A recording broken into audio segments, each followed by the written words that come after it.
All right, shalom, shalom. First and foremost, I want to give all praise, honor, and glory unto Yahweh, Bahashim, Yahweh Shai, Bahashim, Rechakwadash. Double honors to the elder apostles, the elder bishops, the elders of Great Millstone, who rule very well, very beautifully. Double salutations be unto the Akim, out here pushing this gospel in truth and in sincerity to the best of their ability, given to them by Yahweh, Bahashim, Yahweh Shai. Peace, blessings, and salutations be unto the elect scattered abroad. May the election of Yahweh, Bahashim, Yahweh Shai, Lord willing, fall upon your houses. This is Brother Quana Wath coming back at you, Lord will, with the edifying lesson through the spirit and power of Yahweh, Bahashim, Yahweh Shai, Lord will. It is edifying, Lord will. It is straight to the point. And I have this article right here on End Time Headlines. I had seen it earlier.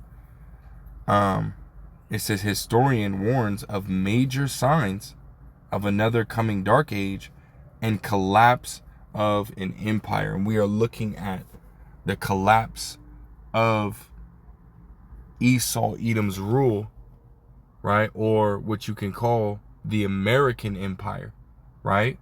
Which America ultimately is, the cash cow for the elites, right? Which are Edomites, which are the wicked, right? As we read in Malachi 1 and 4, that Esau Edom is the border of wickedness.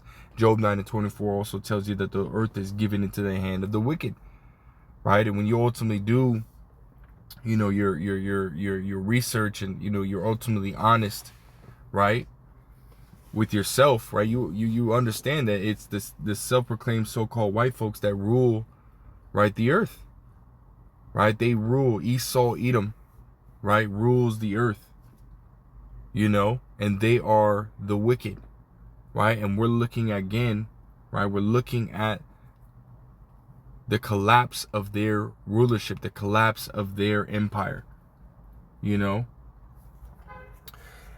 Before I get into this article, I do want to grab, this is Job 14 and 5. It says, seeing his days are determined, the number of his months are with thee, thou hast appointed his bounds that he cannot pass. Right, so ultimately Yahweh Shemel Shai, as you read in Daniel 2 and 21, right, he sets up kings and he removeth kings, right? And the Lord Yahweh Shemel Shai set this damn devil up, right? But he was only to rule, right, for a certain amount of time, right? And now we're looking at the removal of this devil, man. We've been seeing all the different signs, right, that indicate that, right? The other uproars of the people, right? Earthquakes in diverse places, flames of devouring fire, right? The mass death that's been, ultimately encompassing the earth, right?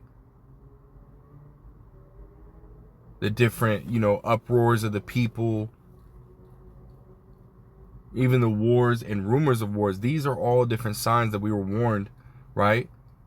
That we were warned of, right, by Yahweh Shai, that these are the things these are the signs that we would see, which would give us, right, the understanding of the times that we're in.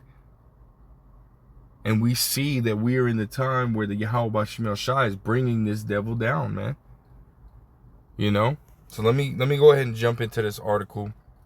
Again, as you see the head of the article, or the title of the article, it says, historian warns of major signs of another coming dark age and collapse of an empire, right?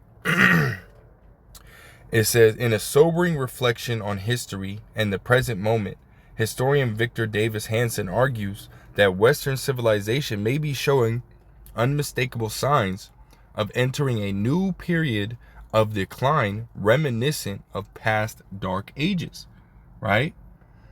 It says, drawing parallels to early civilizations that once flourished and later unraveled, Hansen suggests that the West is experiencing a convergence of cultural, economic, and demographic failures that, if left unchecked, could cause history to repeat itself. And see, these things are not going to be fixed, right? No matter if they, Trump and his administration ultimately, try to, establish tariffs, on these different nations or whatnot, or tries to, cut funding for different government, agencies or government programs. There's nothing, right, that is ultimately going to bring this economy, right, or slow the deterioration of, this rulership, right? There's nothing that's ultimately going to happen that can stop that or slow it, right? Everything ultimately works on Yahweh B'Shem Yahushai's time, man. Works on their time, not ours. So again, as we see it, as the days go by, and guess what? It's speeding up. Because as the scriptures say, right, lest the days be shortened, right? For the elect's sake, right? These days are going to be shortened for the elect's sake, right? Lest no flesh shall be saved, right? Because this world is full of wickedness, full of evil, So ultimately, it has to go, right? It has to speed up, and it has to go, right? It says his warning is not rooted in alarmism, but in historical patterns that show how civilizations often collapse gradually before the fall becomes undeniable, right? It says, ultimately, because I asked ChatGPT, right? It says, what are historical patterns of civilizations or rulerships coming to an end or a collapse that we see in America today, right? It says, short answer, America is not doing anything new. Long answer, it's reenacting a very old play with modern props. History doesn't collapse civilizations with a single hammer blow. It dissolves them slowly, bureaucratically, culturally, until one day people look around and realize the rules no longer work. When historians study Rome, late Han China, the Abbasid Caliphate, the Spanish Empire, even the British Empire, a few repeating patterns show up like fingerprints. Several of those fingerprints are visible in the U.S. right now, and it ultimately gives us, I'm going to say roughly six, patterns, right, that we see, again, playing in America today. And I'm not going to read all of them, I just want to read a few, right? It says, first pattern, right? It says elite overproduction and institutional rot. Near the end of major civilizations, you get too many credentialed elites competing for too few real positions of power. Rome had senators without legions. Late imperial China had scholar officials who passed exams but governed empty treasuries. The result is intensifying internal rivalry, right? The infighting, right? Legalism and factional paralysis. America shows this through bloated administrative systems, endless litigation, right? You had the Doge, right? Which everybody for so long was saying that, Elon Musk, was truly, the president behind Donald Trump, that Donald Trump was just, the mouthpiece and Elon Musk was making the moves. Now we understand that we're in a technocracy where these, what is it? These, technological CEOs and,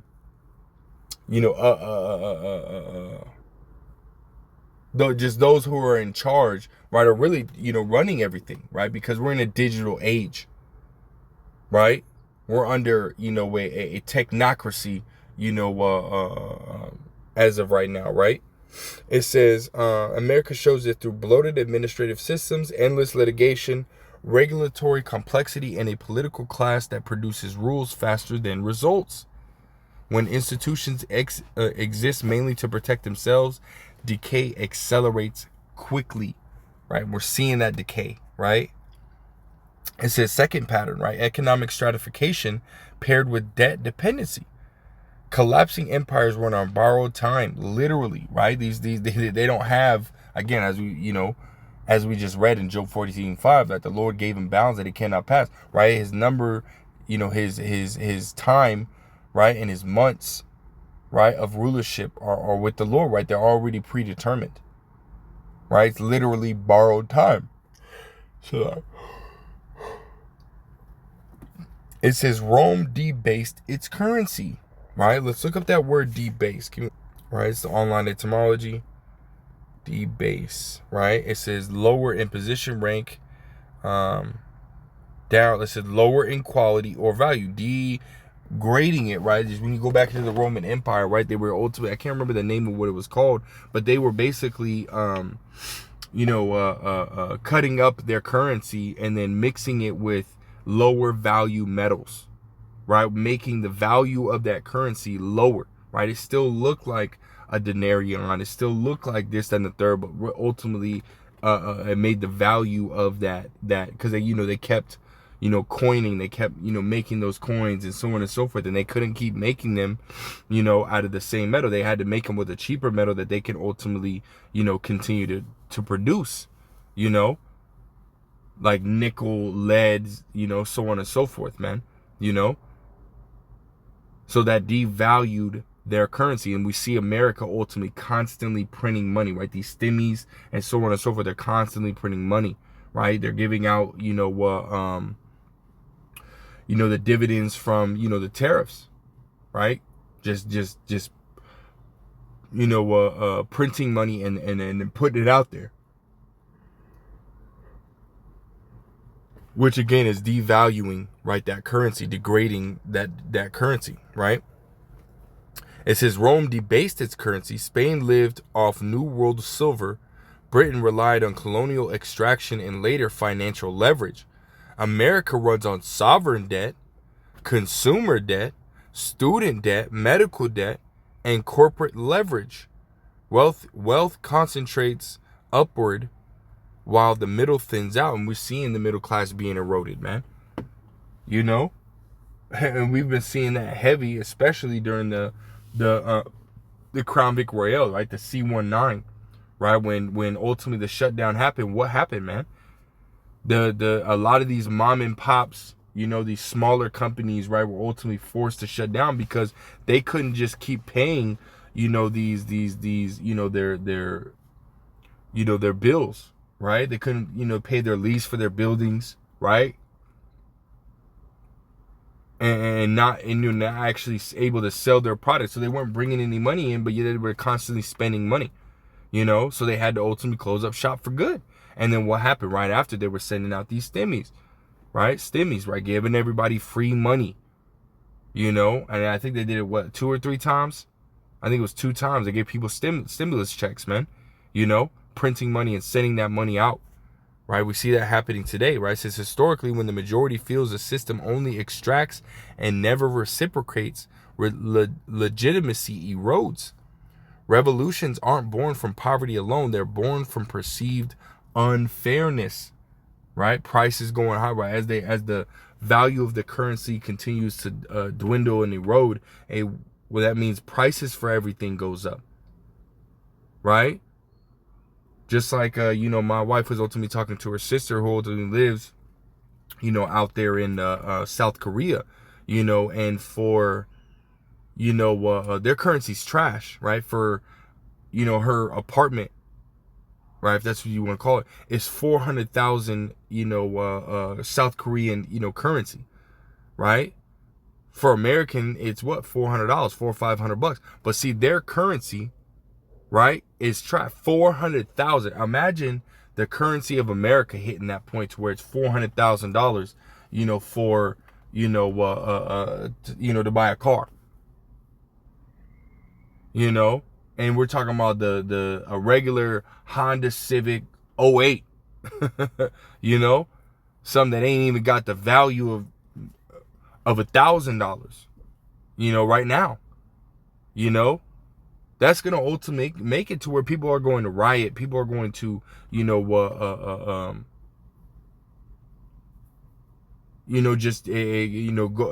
bug out, crash out, right? And which we're seeing that happen, even in the EU, right? You got farmers, I can't remember exactly where, I had just seen the article. I think a brother did the lesson on it as well, but I think actually Elder Apostle Hart did a lesson on it, right? The farmers over in the EU, they're just saying, fuck it, man.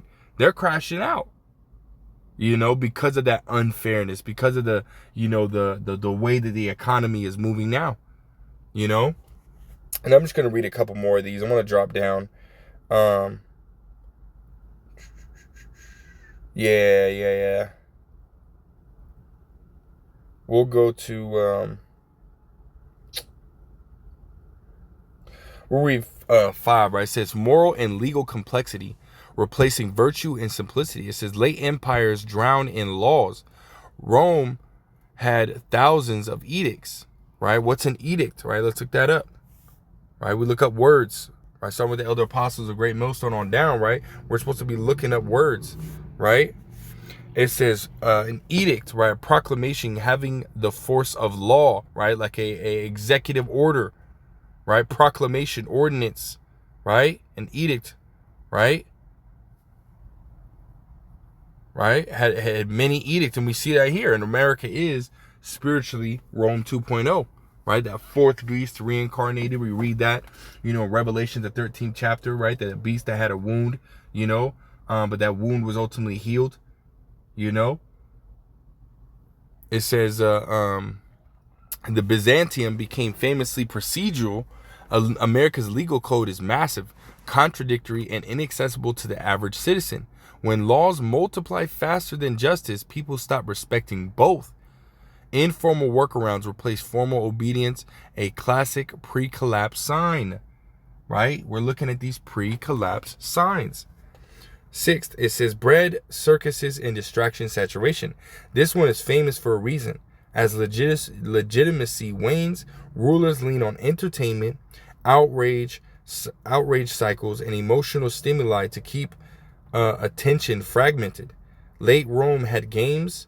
Modern America has algorithm-driven outrage, endless content, and constant crisis narratives, right? You got the phones, TikTok, Instagram, Facebook, right? All the different social medias, right? You got the NBA, NFL, and all the different MLB, NHL, all the different, drama TV shows, reality TV shows, and so on and so forth, man. All this keeps these people distracted, right?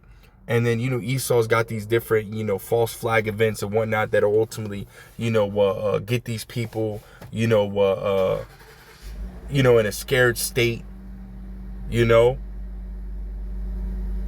ultimately, having them to, well, what are we going to do? We got to look to the government. And see, that's what Esau Edom wants, man. And that's the hole that he's trying to get the people in, which it's working, right? These people are fucking, they're sheeple, right? They're simple, But I keep reading. It says, important correction, collapse rarely means apocalypse. Rome didn't fall in a weekend, it transformed.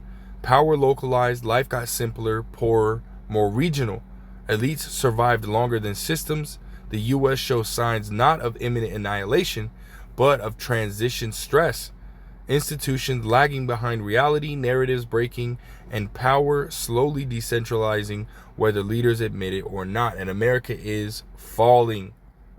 Right? America is falling. Last little paragraph. It says, one final pattern worth noting. Collapses feel invisible while you're inside them. People living through Rome's decline didn't say the empire is ending. They said things are getting weird. That sentence echoes loudly today. And a lot of people are starting to see that, hey, things are not looking right. People are not willing to say that America is declining, that America is basically over, except for the prophets. These people are sitting here like, what's going on? This doesn't feel right. We got to rise up, so on and so forth. Prices are going up, you know what I mean? I can't live. I can't this, that, and the third, right? They're complaining about it, And ultimately trying to avoid it, but there's nothing that they can do. America is done, right? Let's grab this real quick. In Jeremiah 51, and we'll start at verse 7. It says, Babylon had been a golden cup in Yahweh's hand. They made all the earth drunken. The nations have drunken of her wine, therefore the nations are mad. Right? America's been that, that nation that, has been on top, and been, the go-to nation, right? When it comes to commerce and getting wealth, and so on and so forth, right? As we read in Revelation, the 18th chapter, these nations, right, will ultimately come into America, right? And that's how a lot of these nations have gotten their wealth, man, coming to America and doing trade and doing, because America's a business, America is a business. This is why you have, right, the scriptures talk about the Arabian pitch and tent, pitch and tent here, man. These nations come here and they set up shop, they set up these businesses, and they send that money back home, but see, as this place continues to, to decline, hey, these people are saying no, right? Hey, there's nothing left here, right? As we read verse 8, it says, Babylon is suddenly fallen and destroyed. How for her to take balm for her pain, if so she may be healed? And there's nothing that can heal America at this point, right? This American empire, there's nothing that's going to be able to heal it, right? It says, we would have healed Babylon, but she is not healed. Forsake her, and let us go everyone into his own country, for her judgment reacheth unto heaven and is lifted up even to the sky. So a lot of these nations that came over here, right, that set up shop, a lot of them are going back to their home countries, man, because America's done, right? There's nothing left, here for them to ultimately try to, to scrape. The currency is being devalued, right, day by day, especially with major countries, right, starting to, ultimately, ditch the dollar, right? It's making it, the American currency have less power, right? So they're leaving, which again is the indication, right, of the collapse of this current rulership, man, right? The currency being devalued, right? Which is also another sign, right? That money being devalued, right? Which we read that, America spreading their military too thin, not dealing, with internal problems, right? Like infrastructure, trying to ultimately make, their citizens' lives better. No, man. America ain't focused on none of that. Esau ain't worried about none of that, which is, again, why we see his decline happening. This place is done for, man. And a point I also want to make, man, is the fact that, as we see, these different civilizations, right, they rose and they fell, right? They all fell, very similarly, right? And their last end, is very similar. But see, America's very last moments, right, are gonna, could be completely different, right, than what, we've seen happen in the past. America is gonna be completely and utterly destroyed, right? Never to be, inhabited again, right? I want to jump to, Isaiah, the 13th chapter. It says, the prophecies about Babylon, which we know Babylon today, right? Babylon is America. Babylon the Great is America today, and even scholars, right? Christian scholars, so-called Christian scholars, as the Elder Apostle Gabar likes to call them, pagan Christian scholars, they know that America is Babylon the Great, So this is right here. It's a prophecy about Babylon, aka America, right?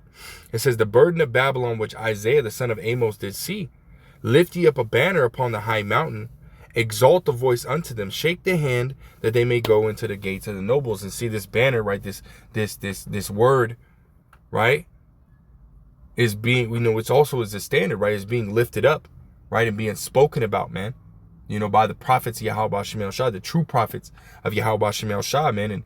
And it says what? Shake the hand that may go into the gates of the nobles. And we're, through the spirit and power of Yahweh Shem El Shah, we're pointing out, the iniquity and sin and wickedness and evil, right, of these people here in America, man, as well as, outside of America. Because as we read, right, that these nations have drunken of that wine. So that same lifestyle, philosophy, way of life that, you see here in Babylon, these nations have drunken of that too, and ultimately, consecrated that lifestyle, that philosophy unto themselves, man, So we see wickedness, as the scriptures say in 2 Corinthians 15, right, that wickedness hath exceedingly polluted the whole earth,